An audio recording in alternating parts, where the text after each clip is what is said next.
professionalization of activism largely harming movements, or is it instead the social mediaification of everything nowadays that is actively harming a lot of movements? Let's talk about it because I have a lot of thoughts, feelings, and opinions on this one.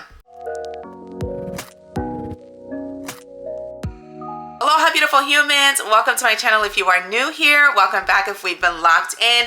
My name is Sasha, and today I want to talk about something I saw on Threads that I've actually been thinking a lot about lately, that it just sparked off this conversation, and I was like, let me just get it on camera because it is something that has been 5 years in the making, and with everything that's going on in our current society, I think this is now the time to have this conversation. I mean, the time to have this conversation was probably 4 or 5 years ago, but as we are kind of in this new age where there is a lack of collective unity and leadership when it comes to certain movements, I think it's really important to talk about what has happened to activism over the past few decades and how it's shifted. This thread, what do you even call a thread? Do you call it a post or a thread? I'm gonna call it a thread because on Twitter, I'm not calling it X. On Twitter, you call a tweet, right? So I guess you would call it a thread. I don't know. But anyways, this thread said, I think the professionalization of activism is largely harming our movements. I agree with it with one huge caveat. The only distinction I'm going to make is that I don't think it's the professionalization of activism, because activism, there are people who have always been activists by profession. It's either been maybe their full-time job or their part-time job. We don't really refer to it at the time as full-time work, as part-time work. But when you look at activists of the past, some of them had full-time jobs and activism was a part of their jobs, a part of what their work was. So I don't think there's anything necessarily wrong with activism being a profession. What I think has happened, especially nowadays, is that activism has shifted into what I like to regard as slacktivism, and it's something that has absolutely been changed as a result of social media. More specifically, social media content creators and influencers and social media personalities being referred to and regarded as activists and put up as leaders in that space. That's what I think is harming a lot of movements that we actively have going on. Like I said before, I personally do not feel there's anything necessarily wrong with activism being somebody's profession. Be it practice or praxis, I personally prefer activists to have some level of experience, and that experience can look many different ways. Either, again, praxis, it's something you studied, or you are a community organizer or a leader, or it's something you felt very passionately about, or you fell into activism, or not fell into activism, but you came into activism because of your primary labor, because of your primary profession. There are many activists who are professionals in other spaces and hold degrees, such as Martin Luther King Jr., Jesse Jackson, Tarana Burke, Angela Davis, Audre Lorde, James Baldwin, Rosa Parks, Ida B. Wells, Ruby Bridges, Toni Morrison, the list goes on. These were activists who were either college educated and came into their activism as a result of practice, what they studied, or as a result of their profession. You know, Toni Morrison being an author, Martin Luther King Jr. being a preacher. They existed and exist in other professional spaces outside of their activism. Then you have those who are primarily activists. They didn't come from an educated background, or they didn't come to activism from that place of having another job or another profession. They may not have had an education past high school. They were activists by profession, such as Sojourner Truth, Harriet Tubman, Maya Angelou, Malcolm X, Malala, Greta Thunberg, just again, a few examples of people who either didn't get to activism from a space of being educated as far as going on to higher education, you know, completing a college degree, completing a PhD, completing a master's degree program. You know, they came to activism and we now know them as activists primarily. I don't think there's anything wrong with activism being your profession, whether it is full-time or part-time. However, what I think has morphed is what we regard and view as activism. A lot of activist movements and causes have gone viral. viral. They have now gone mainstream and you can find them on social media. And this has caused specifically the social mediaification of movements that has led us to uplifting content creators and influencers into leadership positions of activist movements when they haven't proven themselves capable or even demonstrated that they are doing any tangible work outside of their social media presence. If I could put a marker on when this happened, when I noticed the shift, I want to say it was around 2019, but especially in 2020 as a result of COVID. This coincides with the rise of TikTok that put the Black Lives Matter movement in everyone's face over COVID. You know, COVID drove everyone inside and onto their phones. TikTok was this hot new app where you're able to share your thoughts and feelings about anything and everything under the sun and go viral very quickly. TikTok, as we know it now, you know, anyone can become an influencer, anyone can have a large social media platform,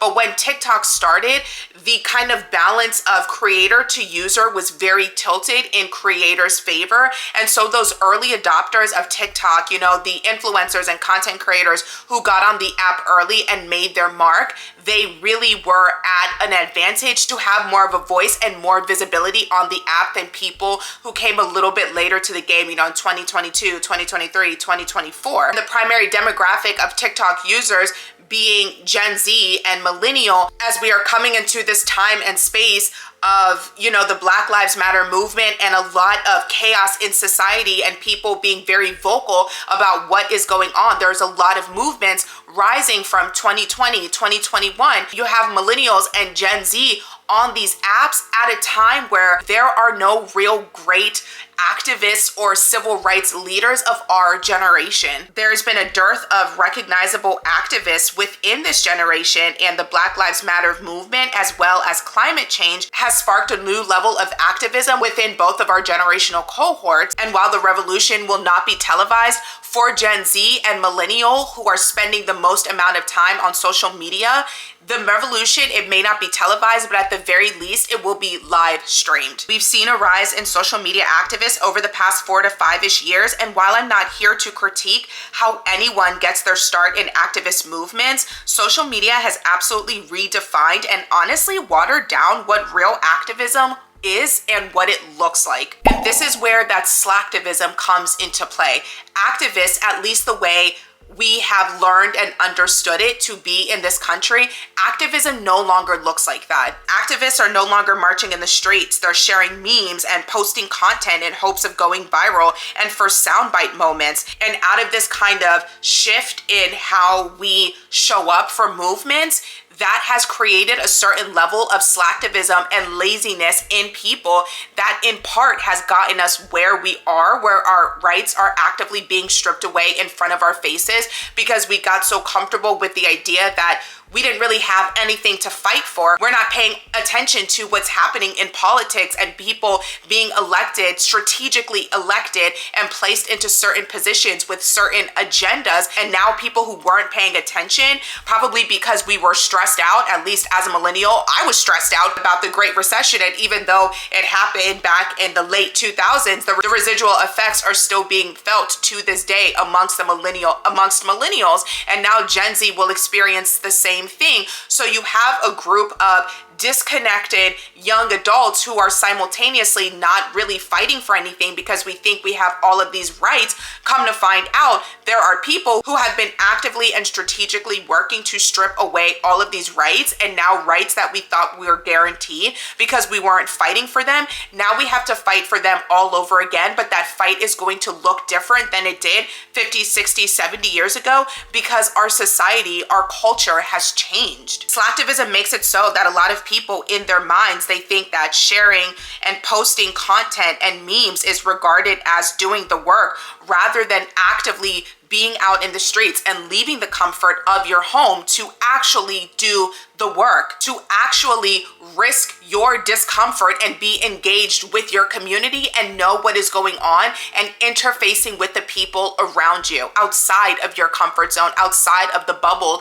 of protection in your home or off of your screens. Activism has become so performative. Like, think about the black squares that took over during the Black Lives Matter movement. You know, you don't have to do anything. Like, posting is the least that you could do, right? Like, the slacktivism that that a lot of people regard as activism, it's done exclusively to virtue signal to other people, I'm a good person, but it requires little to nothing of you to post that, to post anything. Even with content creators and influencers who have been bolstered and uplifted into leadership spaces or leaders of these movements or faces of the movement, a lot of people seem not to care or even question whether they're actually out in the streets and in the community doing the work, so long as their content is transgressive, it's catchy, the lighting is great, and if you're filming a video, it's wrapped up in 1 to 2 minutes, taking into account people's ever shortening attention spans. Influencer culture, as a result of social media, has absolutely ruined what activism is, and also the leadership in a lot of activist spaces. Due to influencer culture and the idolization of influencers who are more marketable and have a following, people are more likely to listen to them rather than, say, someone who is actually involved in the community doing the work, because a lot of people need some level of name recognition, or nowadays that name recognition and validation comes in the form of a blue check. Seeing that blue check mark or blue check makes you more important in a lot of people's eyes and therefore worth listening to. Thinking about a lot of the content creators and influencers who have been relegated as voices in certain movements that have arisen out of the past 4 or 5 years, the only 3 that immediately come to mind as people who are not doing it for this, who are not doing it exclusively for the gram or TikTok or social media, but are actively and actually out in these streets as activists, as leaders of these movements, are Malala, DeRay McKesson, and Greta Thunberg. When I think about DeRay, I actually wonder where he is now. I know that he ran for elected office a few years ago. I think it may have been in Baltimore. I'm not 100% sure. But again, I never mind when activists go into certain professions, especially lawmaking, because I think that is the natural next step if you are trying to tangibly make change in your community. You know, Jesse Jackson went the same route. But yeah, when I think about millennial and Gen Z activists that are actually talking the talk and walking the walk and are not exclusively posting things on social media, their activism rings true. It doesn't ring performative. There are only 3 that honestly come to mind. And again, it's Greta, Malala, and DeRay. As a content creator, someone who is active on social media, it would be hypocritical for me to sit here and say I don't believe influencers or content creators should be regarded as activists. I post a lot of content that could be regarded as activism in nature or political in nature, so I don't want to sit here and sound like a hypocrite. What I am saying, and what I do think though we need to be critiquing and having more honest conversations about, or at least critically thinking about, is that with great power comes great responsibility, and to be regarded as an activist and a leader, your talk must match your walk. And it's really hard to take someone seriously as an activist when all they do is sit on TikTok or social media or Instagram or Threads or Twitter and yap all day. Like, I'm sorry, I cannot take someone seriously.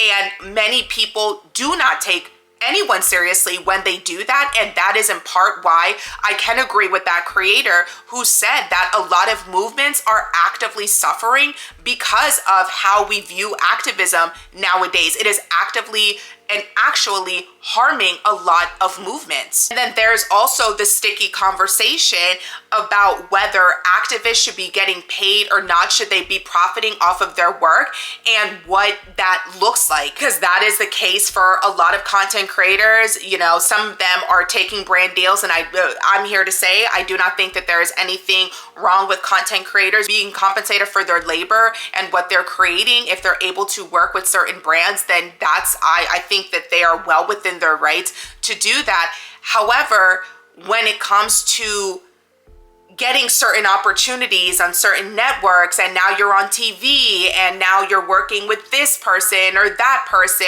or, you know, when you're getting certain opportunities and you're starting to portray this lavish lifestyle, it can start to look a little, the optics don't look good. You know what I'm saying? Activists should absolutely be compensated for their work, but it gets tricky when you position yourself as a content creator and an activist. The optics can be very jarring when one day you're talking about your cause or your movement and saying we need to give time and money to this. You know, time is running out. They're trying to strip us of these rights and it's so important and we all must fight and we all must join hands and lift each other up. It can be very jarring to see that message one day and then the next day you hop on their TikTok or the next video or an hour later you see them on TikTok trying to do the latest dance move. But depending on what the movement is, it can look a little off and it can be very questionable, again, especially if you're portraying and living a certain lifestyle while people in the community or the movement that you're representing or you're saying you're a leader of, or people are positioning you as a leader of, when they are suffering. You know, think about those prosperity pastors. You know, they got jets, they got $1,000 suits, their shoes cost hundreds of thousands of dollars, they're looking good, they're living in mansions, but their flock is walking to worship in broken flip-flops. Like, the optics of it look crazy. And honestly, while the optics of it may look off, maybe that's just an opportunity for us to change and shift our perspective on what activists look like.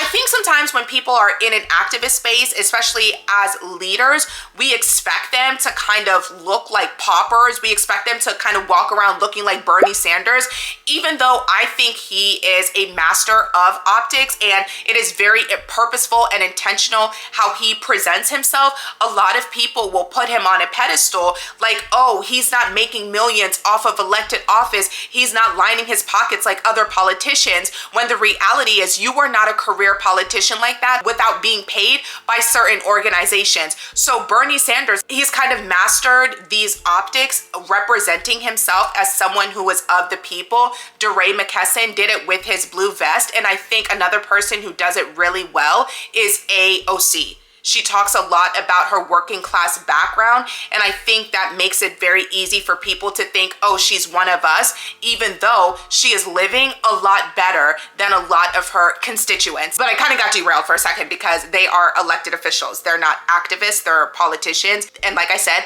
they should 100% be compensated for their work, for their labor. However, when it comes to activists, I think we picture somebody who is not, you know, living lavishly, who is just a man or a woman of the people. And it's a very dated perspective. Maybe how we view activists, we shouldn't view them as martyrs. You know, they are just people. And I think we absolutely need to humanize our activists because they're humans too. Martin Luther King and Malcolm X, they weren't out there all day just marching all stony-faced. You know, there were great moments of joy in both of their lives. Harriet Tubman, she wasn't 24/7, 365, stony-faced saving slaves. You know, they are fully fleshed human beings with their own lives, their own joys, their own happiness.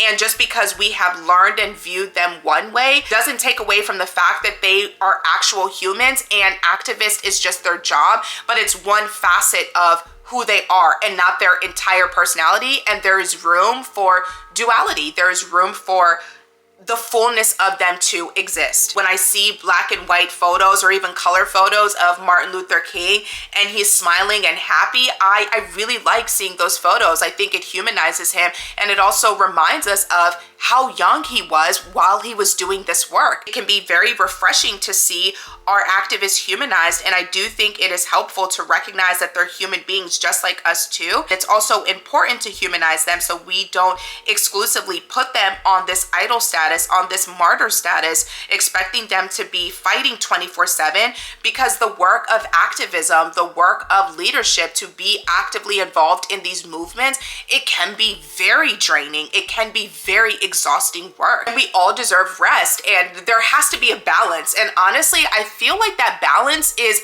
what is missing right now. And that's not the fault of content creators. It's not the fault of influencers. It's not the fault of activists. It is just the fault of where we are as a society, where every single day just seems like we are being bombarded with one bad news story after the other. And it's just a lot. And when you feel powerless, when you feel helpless, you are now in this place where you're looking at leaders and activists and, you know, elected officials to help you. And I think a lot of us easily cede our power to others instead of thinking about what we can do to better our positions. And some of us don't want it. We don't want to have it. If I'm being completely honest, I think that there are a lot of people out there who are comfortable falling victim to learned helplessness. They don't want to take accountability or responsibility for anything going wrong in their life. It's easier to put someone else in a position of leadership and be like, oh yeah, you got this, you run this, because when and if things go wrong,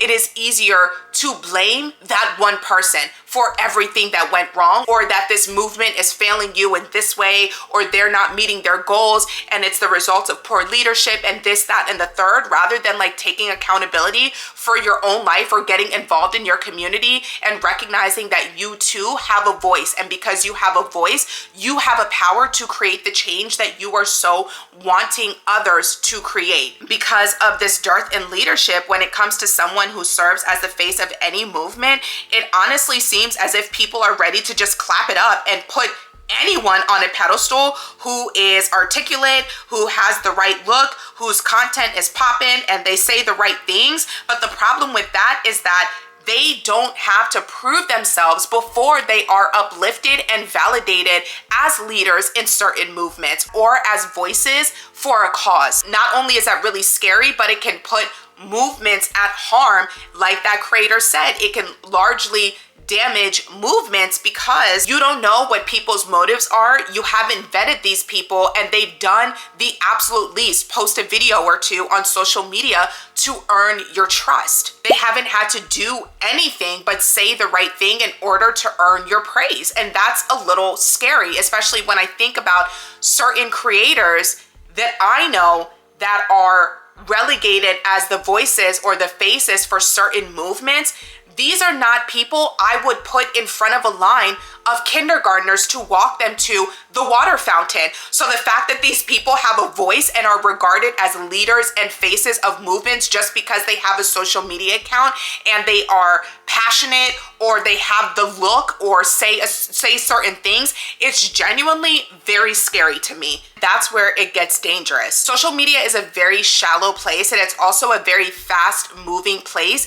And put those things together, it can get very sticky and dangerous. You know, people lack media literacy, on top of the fact that a lot of people do not exercise any level or very low levels of critical thinking and critical listening, and instead they listen exclusively to respond rather than to understand. On top of that, there is so much just palpable anger and vitriol and frustration people are bringing from their own personal lives in response to, and some of it is valid in response to what's happening in our society, but instead of them directing it at the people who are causing the pain in their lives, they come on social media and take it out on perfect strangers. Then you have people in the same movements fighting amongst themselves. I think what's creating this angst and discord within movements, at least certain movements, is the fact that there is no unified leader or even